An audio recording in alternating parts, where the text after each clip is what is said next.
लेकिन जातिवाद का नंगा नाच मैंने देखा है अपने चुनाव में, और उसको लेकर के मुझे जितना चुनाव हारने का गम नहीं है, उससे ज़्यादा मुझे गम है अपने यहाँ का सामाजिक सौहार्द टूटने के लिए। पूरी तरह गठबंधन धर्म वहाँ बिखर गया।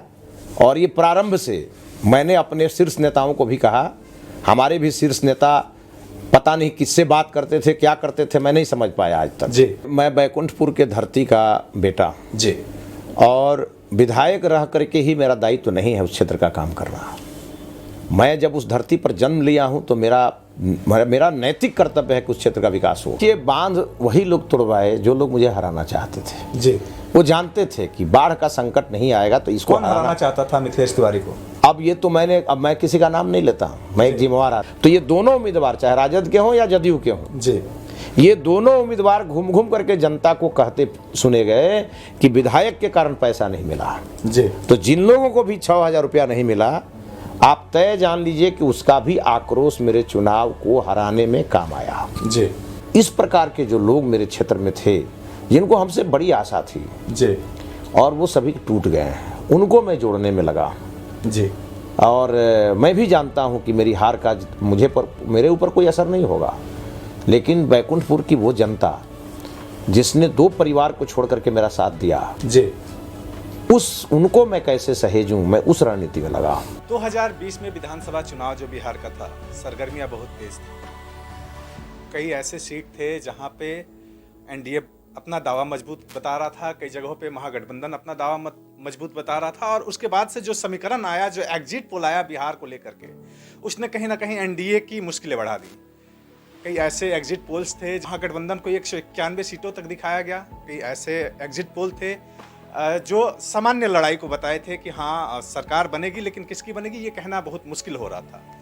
जिस दिन मतगणना हो रहा था उस दिन भी ये अनुमान लगा पाना शाम तक बहुत मुश्किल था, क्योंकि ये जो लड़ाई थी वो किसी करवट बैठ नहीं रही थी। लड़ाई बहुत प्रचंड थी, और उसमें जो बैकुंठपुर सीट का हम जिक्र करना चाहेंगे, बैकुंठपुर से जो चुनाव था वो कहीं ना कहीं उसमें भी लड़ाई में एक दिलचस्प चीज़ ये था कि बैकुंठपुर की लड़ाई जो एनडीए ये दावा कर रही थी कि एनडीए मजबूत है, एनडीए वहाँ से मजबूती से लड़ रही है, थोड़ी सी कोई ना कोई कमी वहाँ रह गई एनडीए के पक्ष से।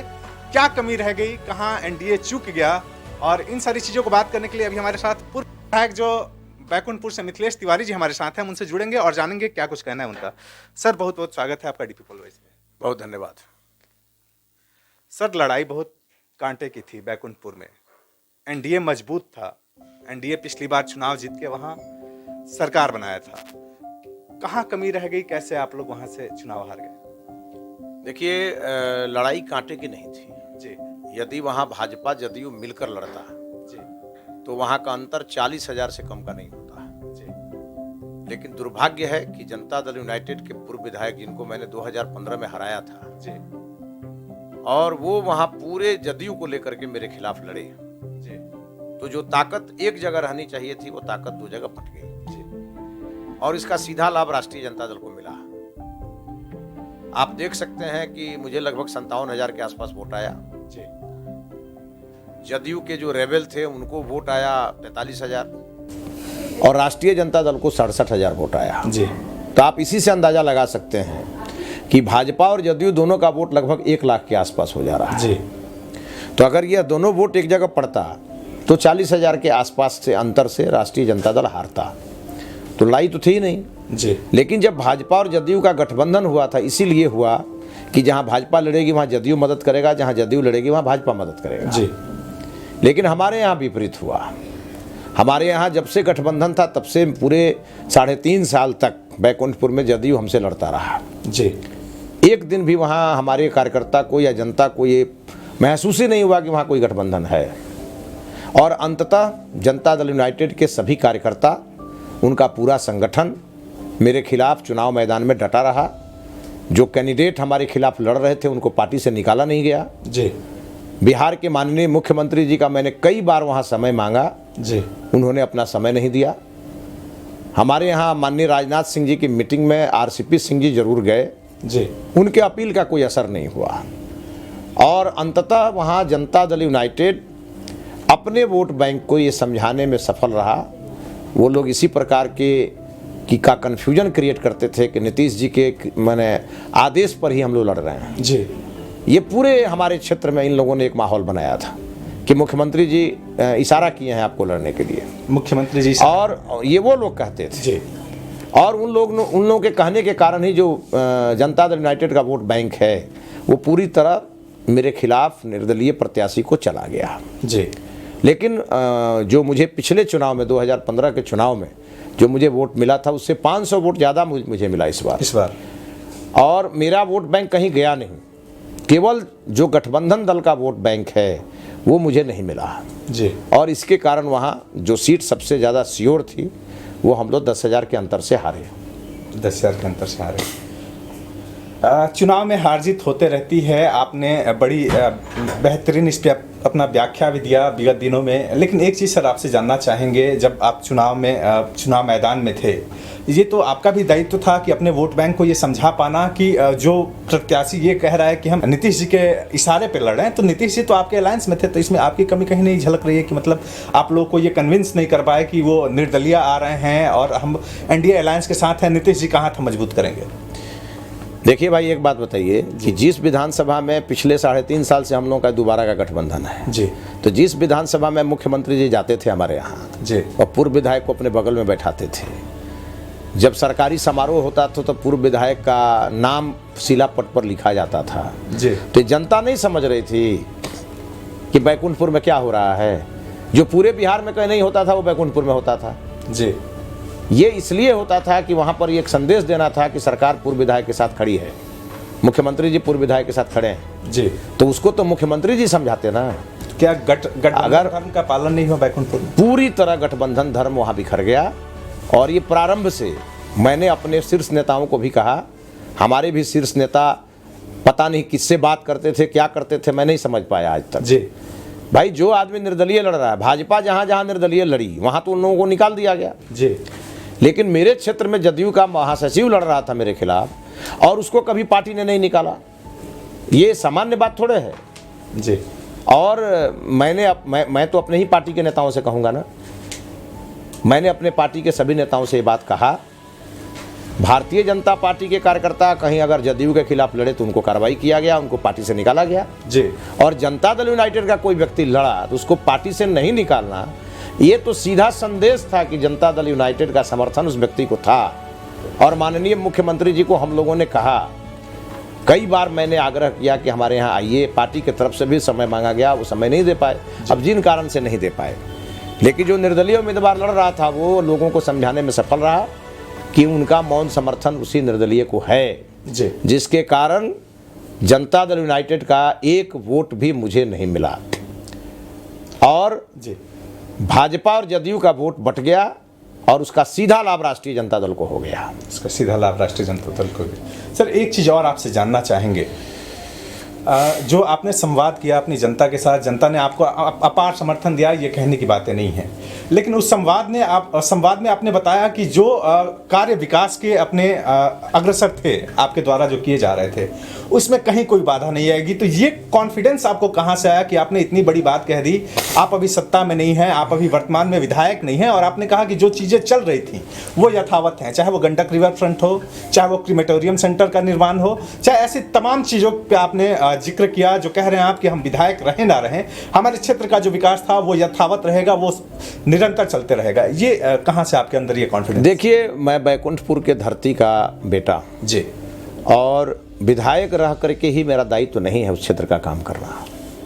मैं जब उस धरती पर जन्म लिया हूँ तो मेरा नैतिक कर्तव्य है कि उस क्षेत्र का विकास हो जी।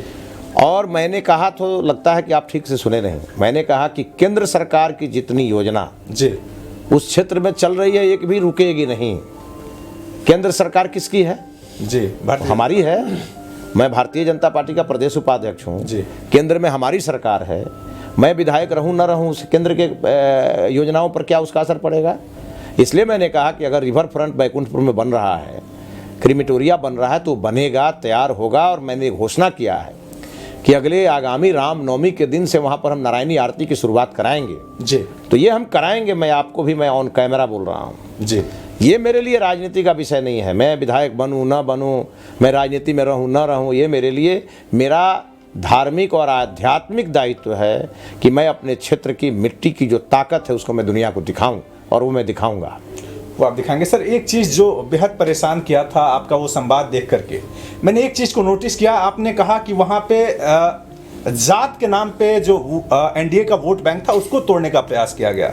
और ऐसे 2-4 एग्जाम्पल मेरे सामने निकल के आए जब मैं बैकुंठपुर के लोगों से बात कर रहा था, उनके सोशल मीडिया अकाउंट्स को देख रहा था, तो कुछ ऐसी चीज़ें निकल के आई जहां लगा कि हाँ ये कुछ गलत हुआ है। तो क्या है ये, थोड़ा सा दर्शकों को अगर आप डिटेल में बताएं तो उसकी ज़्यादा ये बेहतरी होगी सर। देखिए, 2017 में मेरे यहाँ बाढ़ आई थी, भीषण बाढ़ आई थी। मैं जनता की सेवा में था और उसी समय मेरे ऊपर जनता दल यूनाइटेड के जो पूर्व विधायक हैं जो इस बार निर्दलीय लड़ रहे थे, उन्होंने मेरे ऊपर हमला कराया था जी। तब हम लोग गठबंधन में थे। मैंने सोचा कि भाई ठीक है, जिसका दिमाग आज गड़बड़ है उसका कल ठीक हो सकता है जी। मैंने उसको इग्नोर किया, मैंने उस पर कोई एफआईआर नहीं करवाया। मैं थोड़ा बर्दाश्त करने वाला व्यक्ति हूँ जी। उसके बाद 6 महीना के बाद एक डरमा जगह है जहाँ पर एक व्यक्ति का मर्डर हुआ था। जब मैं पहुँचा तो वहाँ भी मेरे ऊपर हमला कराया गया जी। और ये दोनों हमले एक समुदाय के द्वारा कराए गए। वहाँ भी मैंने उसको इग्नोर किया जी। फिर 2020 में बाढ़ आया और ये बाढ़ जो आया, ये बाढ़ लाया गया जी। चूँकि बाढ़ नहीं आता तो मेरे खिलाफ कोई लड़ने की हिम्मत नहीं करता। जितने विकास के काम हमने बैकुंठपुर में किए हैं जी। तो एक बांध टूटा देवापुर में और एक बांध टूटा पकहा में जी। और मेरे क्षेत्र का लगभग 90% आबादी डूब गई पानी में, बाढ़ में। उसका इफेक्ट क्या हुआ कि लगभग 1 लाख लोगों को 6,000 रुपया मिलना था वहाँ जी।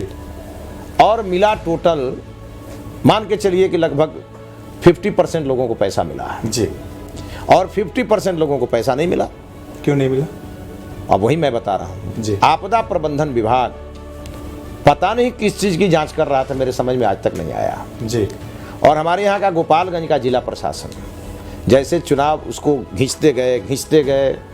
जैसे चुनाव की घोषणा हुई तो ये जो पैसा जिस CFMS साइट से जाता था लोगों के खाता में जी। उसी को ब्लॉक कर दिया गया। ये कहीं ना कहीं साजिश हुई है कि भाई पैसा लोगों को नहीं जाएगा तो लोग भाजपा विधायक के खिलाफ मतदान करेंगे जी। और ये साजिश ऊपर लेवल से हुई है। जिला प्रशासन भी इसमें इन्वॉल्व है जी। और राज्य सरकार के भी कुछ बड़े अधिकारी इसमें इन्वॉल्व हैं जी।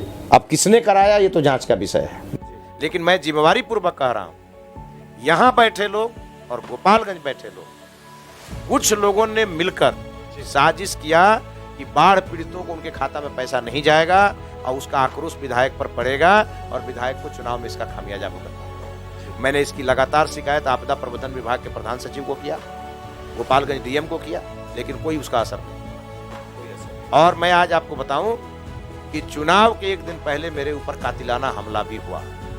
रेवतित गांव में, ये पूरा बिहार देखा है। मेरे गाड़ी के शीशे तोड़ दिए गए, मुझे जान से मारने का प्रयास हुआ।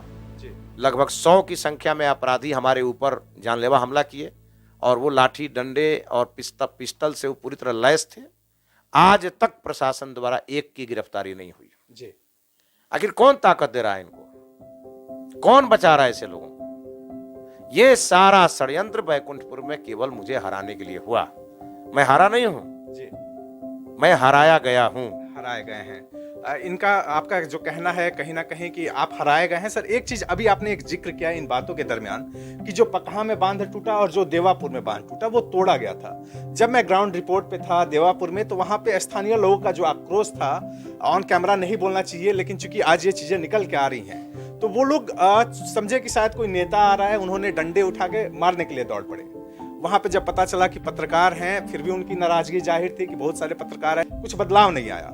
तो उनका भी कहीं ना कहीं एक आरोप था कि इस बांध को तोड़ा गया है। तो सर किसने इस बांध को तोड़ दिया, जो जनता भी कह रही है, आप भी कह रहे हैं, और ये चीजें सामने थोड़ा सा अगर आए तो और बेहतर होगा।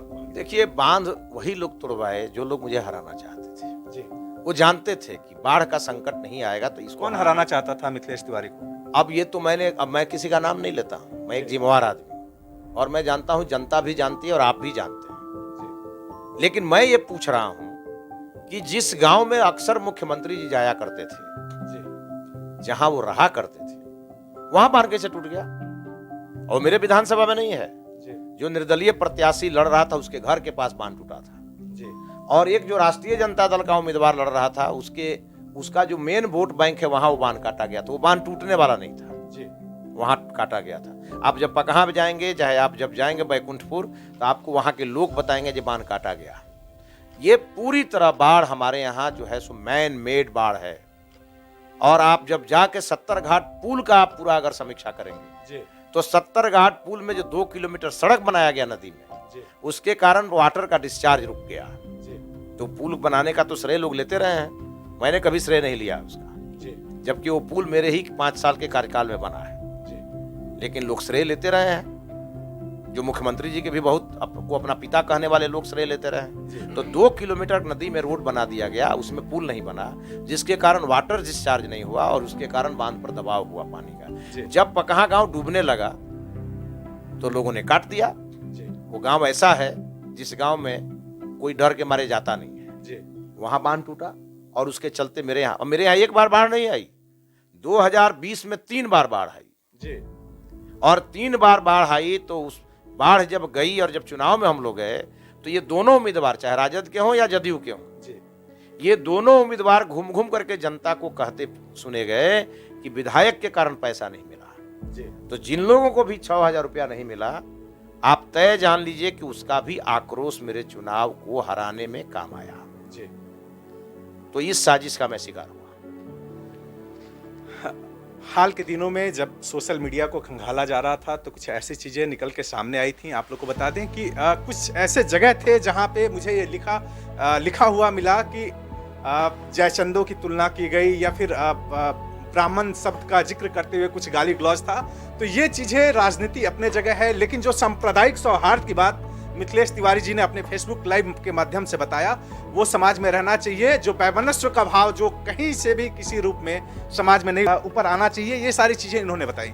सर, लगातार आप अपने क्षेत्र के लिए काम करते रहते हैं, अभी भी आप कह रहे हैं कि हम सत्ता में रहें ना रहें, हमारे क्षेत्र का विकास जो है वो चलता रहेगा। आगे की रणनीति क्या रहेगी आपकी? देखिए, हम लोग तो स्वयंसेवक और पार्टी के कार्यकर्ता हैं। कभी दिमाग हमारा 5 साल में विधायक क्षेत्र मेरा खराब है, आज भी मेरा दिमाग सही जगह है। मुझे चिंता उन लोगों की है जो लोग हमारे लिए दिन रात एक किए, जो आज टूट गए। बैकुंठपुर में बहुत ऐसे, मैं आज आपको बताऊं, मैं आज बहुत ही मर्माहत हूं। मैं रात यहां आया, आज सुबह में मुझे पता चला मेरे क्षेत्र के एक बहुत ही सीनियर नेता थे, जो पहले वो लोजपा में हुआ करते थे, लेकिन लोजपा में रह करके भी और वो मेरा समर्थन किया करते थे। आदरणीय सुभाष चौबे जी का सुबह हृदय गति रुकने से निधन हो गया है। और उनके पुत्र ने बताया कि रात भर पिताजी सोए नहीं, ये सोचते रहे कि कैसे आप हार गए। और अंततः सुबह में उनकी मृत्यु हुई। मैं सुन करके स्तब्ध हूँ। मैंने अपने सभी लोगों को वहाँ भेजा है। और मैं चूंकि आज यहाँ महाचंद्र बाबू के घर में एक श्राद्ध कर्म है, मैं उसके लिए रुका हूँ। मैं अभी जाऊँगा थोड़ी देर में। लेकिन इस प्रकार के जो लोग मेरे क्षेत्र में थे, जिनको हमसे बड़ी आशा थी और वो सभी उनको मैं जोड़ने में लगा। और मैं भी जानता हूं कि मेरी हार का मेरे ऊपर कोई असर नहीं होगा, लेकिन बैकुंठपुर की वो जनता जिसने 2 परिवार को छोड़ करके मेरा साथ दिया, उनको मैं कैसे सहेजूं, मैं उस रणनीति, और मैं बैकुंठपुर को डूबने नहीं दूंगा। मुझे इस बात का अफसोस है कि 1 अरब 24 करोड़ रुपया की लागत से मैंने बैकुंठपुर के तटबंधों को पक्का कराने का निर्णय कराया था सरकार से, लड़ के कराया था। पता नहीं वो काम अब हो पाएगा कि नहीं, क्योंकि अब मैं हाउस में नहीं बैठूंगा। अब तो केंद्र सरकार की बात कर रहे हैं। नहीं, वो राज्य सरकार का प्रोजेक्ट था। राज्य सरकार, और राज्य सरकार का प्रोजेक्ट था, तो जो विधायक होता है वो राज्य सरकार का अंग होता है। राज्य सरकार ठीक है कि हमारी बनने जा रही है, लेकिन अब विधानसभा में मैं नहीं हूँ। विधानसभा के पटल पर यह बात मैं कहने की स्थिति में नहीं हूँ। लेकिन मैंने आपको कहा कि केंद्र सरकार की जितनी योजनाएं मैंने शुरू कराई हैं, वो पूरा मैं करा करके रहूँगा और वो मैं कराऊँगा। जहाँ तक रही बात हमारे क्षेत्र में, तो जातिवाद को बहुत ज़बरदस्त भड़काया गया निर्दलीय प्रत्याशी के द्वारा, जो मैंने अपने इस 49 साल की उम्र में कहीं नहीं देखा है। वो दृश्य मुझे दिखा। हालांकि उस जाति के भी कुछ लोग मेरे साथ थे, दृढ़ता से थे, लेकिन उस जाति के लगभग 90% लोग ऐसे थे जो पूरी तरह से आमादा थे कि नहीं, हर हाल में जो है सो निर्दलीय प्रत्याशी को जिताया जाए। और उन लोगों ने बहुत माहौल खराब किया वहाँ। अब उन लोगों को क्या कहा गया था, क्या भड़काया गया था, मैंने तो कभी उस समाज का नुकसान भी नहीं किया। मैंने अपने 5 साल में किसी को कोई ठेस भी नहीं पहुंचाई, लेकिन जिस प्रकार की गिरी हुई हरकत हो सकती है वो सब लोगों ने कराया और किया। और मैं अपने समर्थकों या मैं स्वयं बड़ी ही गंभीरता से हम लोगों ने उसको फेस किया। हम लोग अगर संयमित नहीं रहते तो प्रतिदिन वहां मारपीट होती, लेकिन अंतिम दिन भी मेरे ऊपर हमला हुआ तो वो हमला भी एक तरफा था, उन लोगों के द्वारा किया गया। मेरे समर्थकों द्वारा या मेरे द्वारा कहीं उनके ऊपर कोई आरोप प्रत्यारोप प्रहार नहीं किया गया। लेकिन जातिवाद का नंगा नाच मैंने देखा है अपने चुनाव में, और उसको लेकर के मुझे जितना चुनाव हारने का गम नहीं है, उससे ज्यादा मुझे गम है अपने यहाँ का सामाजिक सौहार्द टूटने के लिए, जो बैकुंठपुर में तोड़ा गया और एक व्यक्ति ने अपने स्वार्थ की बलि बेदी पर सबको चढ़ा दिया और एक ऐसा बीज बो दिया गया जो पता नहीं अगले कितने साल तक उसका फल काटना पड़ेगा, ये मैं आज भी कल्पना नहीं कर सकता। बिहार के एक अच्छे पत्रकार हैं, पुष्यमित्र नाम है उनका। एक पुस्तक हाल के दिनों में उनकी आई थी रुकतापुर। आप देखिए, पढ़िए और समझिए उसको। बिहार रुकतापुर क्यों है, उसका एक सटीक उदाहरण मिथिलेश तिवारी जी के रूप में हमारे सामने है। जब भी बिहार में विकास की बात होती है, कोई ना कोई ऐसा चीज रहता है जो हमें रोक देता है, एक निश्चित दूरी के बाद हमें ये सोचने पे मजबूर कर देता है कि क्या कारण था कि जो बिहार कभी गतिमान था, आजादी के 73 साल के बावजूद इतनी दुर्दशा क्यों है। वो मजबूर कर देता है सोचने पे कि ये जाति, ये धर्म, ये संप्रदाय, ये सेक्स, ये क्रीड, ये कास्ट कब तक बिहार की राजनीति में अपना जगह बना के रखेंगे, कब हम इन चीजों से ऊपर उठेंगे और कब बिहार के समुचित विकास के लिए, चाहे वो बिहार का युवा हो, बिहार के किसी जात का कोई व्यक्ति हो, इन सारी चीजों से, जात पात से ऊपर उठ करके कब विकास को वोट करेगा, ये सारी चीजें सोचने पर मजबूर कर देता है। अंततः मेरा नाम सोनू बर्नवाल, आप दी पीपल वॉइस देख रहे थे। हमारे साथ मिथिलेश तिवारी जी थे जो बैकुंठपुर के अब पूर्व विधायक हैं और इन्होंने बड़ी प्रमुखता से अपनी सारी बातों को रखा और बताया कि कैसे बैकुंठपुर में जो चुनाव हारा गया एनडीए के द्वारा, वो एक षड्यंत्र था। हर तरीके से इन्होंने उसको जस्टिफाई किया। बने रहिए हमारे साथ, देखते रहिए दी पीपल वॉइस। बहुत बहुत धन्यवाद सर आपका अपना बहुमूल्य समय देने के लिए। धन्यवाद। और एक चीज और कहना चाहेंगे, बिहार की राजनीति में जो भी विधायक हैं जो हार गए और उसके बाद से जा करके अपने घरों में बैठ जाते हैं, कुछ देखिए और सीखिए कि कैसे हारने के बाद भी आपके समाज के प्रति, आपके विधानसभा के प्रति, आपके लोगों के प्रति क्या जवाबदेही होती है, क्या जिम्मेदारी होती है। यह भी एक सीखने का विषय है मिथिलेश तिवारी जी से। बड़ी बेबाकी से इन्होंने बताया कि कैसे चुनाव हारने के बाद भी अपने क्षेत्र में लगातार लोगों के लिए बने रहेंगे, उनके हर सुख दुख में उनके साथ खड़ा होंगे, कैसे क्रीमेटोरिया तैयार किया जाएगा, चाहे रिवर फ्रंट का जो काम चल रहा था वो कैसे संपन्न होगा। इन सारी चीजों पे बड़ी प्रमुखता से बोला। बहुत बहुत धन्यवाद सर।